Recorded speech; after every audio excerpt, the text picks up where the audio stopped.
안녕하세요. 룩소 진로 진학 컨설팅 대표 유재진입니다. 오늘은 검정고시를 해야 하는 세 가지 경우에 대해서 이야기하려고 합니다. 대학을 진학하고자 하는 수능을 응시하는 수험생의 3% 정도가 검정고시 고졸 학력으로 지원한 학생들입니다. 2022학년 검정고시생의 수능 응시자 수는 14,277명이었는데 수능 최저가 없는 수시 전형으로 지원하는 경우 수능 응시를 안 해도 되기 때문에 실제로는 검정고시로 대학 진학을 응시하는 인원은 최소 15,000명 이상이 될 것입니다. 이러한 검정고시생은 매년 증가하고 있는 추세입니다. 왜 고교를 자퇴하고 검정고시로 대학을 진학하려고 할까요? 그 이유로 첫 번째는 대학 진학에서 검정고시가 유리한 경우가 있기 때문입니다. 두 번째는 검정고시 출시자들에 대한 부정적인 사회적 편견이 점차 줄어들고 있고 긍정적인 인식이 늘어나기 때문입니다. 그렇다면 어떤 경우 검정고시를 선택하시는 게 좋을까요? 여기서는 검정고시를 해야 하는 세 가지 경우에 대해서 이야기하려 합니다.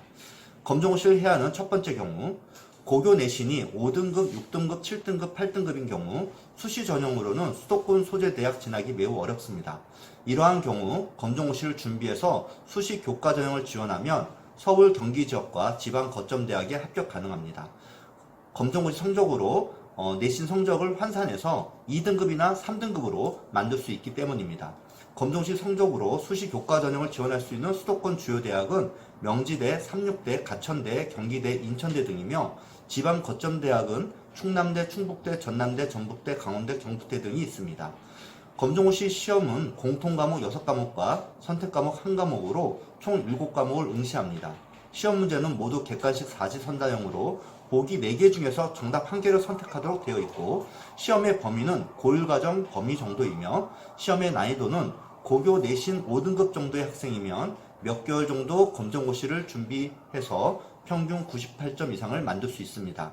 게다가 검정고시 시험은 1년에 2번 있어서 성적이 좋지 못한 과목은 다시 응시하여 성적을 올릴 수 있습니다. 검정고시로 수시 교과 전형 지원 가능한 대학도 매년 증가하고 있으며 2023학년 대입 전형 기준으로 서울, 경기 지역에만 28개 대학이 있고 수도권 외의 거의 모든 지방 대학에 지원 가능합니다. 고교 내신이 5등급 이하 성적으로 수도권 대학을 수시 합격하기를 원한다면 검정고시를 해야 하는 경우입니다. 검정고시를 해야 하는 두 번째 경우, 상위권 대학 진학을 위해서는 고등학교 생활기록부가 관리가 매우 중요합니다. 고교 모든 생활에 성실하며 전공과 관련된 활동을 적극적으로 하는 일반고 내신 3등급대라면 건국대, 동국대, 홍익대, 숙명여대, 국민대, 숭실대, 세종대, 광운대, 성신여대 등에 합격 가능합니다. 이 데이터는 룩스 진로 진학 컨설팅 합격자 기준입니다. 하지만 학교생활기록부 관리가 잘 되어 있지 않음에도 상위권 대학 진학을 희망한다면 수시 논술과 정시 수능 준비를 해야 합니다.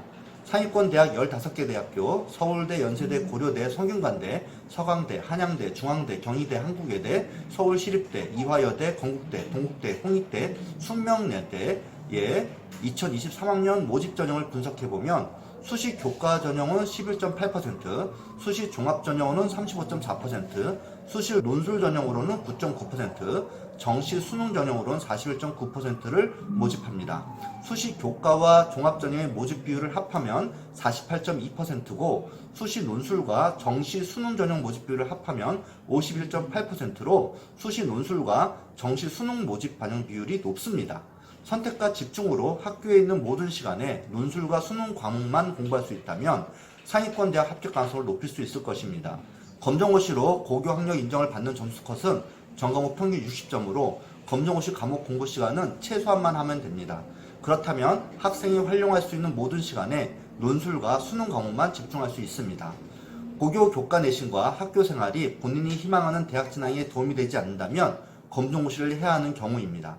검정고시를 해야 하는 세 번째 경우, 예체능 계열에서 실기 전형으로 수시와 정시에서 실기 반영이 보통 60% 이상이고 심지어는 100%인 경우도 있습니다.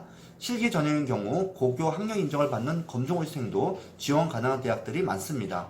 검정고시로 실기 전형을 지원한 경우 교과 성적을 일부 반영하더라도 검정고시 성적이 아닌 실기 성적으로 비교 내신 환산 적용하므로 실기만 집중해서 잘 준비하면 합격 가능합니다.